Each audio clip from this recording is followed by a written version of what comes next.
So ayun na nga mga mare, ang day 2 part 3 ni kumpare ng pagpapapayat.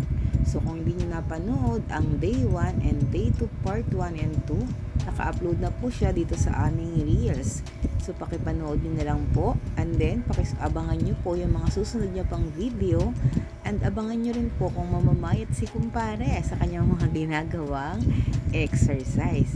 So ayan na nga, sa part na to nagbuhat siya ng dumbbell. Ang dumbbell ng mga yan mga mare ay nabili lang namin sa TikTok. Medyo mura siya kasi nabili namin siya noong September 9. So dahil 9/9, nagbigay sila ng discount. So ayan, nakisali pa ang aming poging anak. Lagi siya nakikisali sa exercise ng kanyang daddy. Hindi nga na siya nakikita sa video kasi nasa gilid lang siya. Pero ngayon, hindi na siya nakatiis. Nakisali na rin siya, pati sa video. Sasali na rin daw siya. So, ayan, nagbuhat-buhat sila dyan ng dumbbell. So, pasensya na kayo, medyo masikip ang aming sala. Diyan lang sila kakasya para mag-exercise. Medyo malit kasi ang aming tahanan.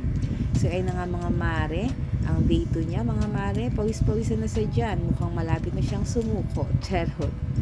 So, yan, buhat-buhat siya. Pampalaki daw yan ng muscle. Pero ang kailangan naman niya, pampalit ng tiyan. Charot.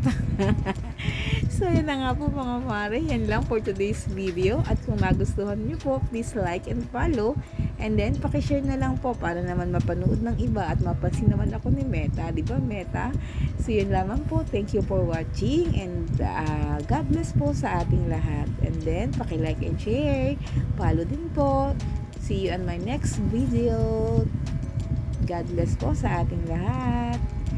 Bye-bye. Thank you for watching again.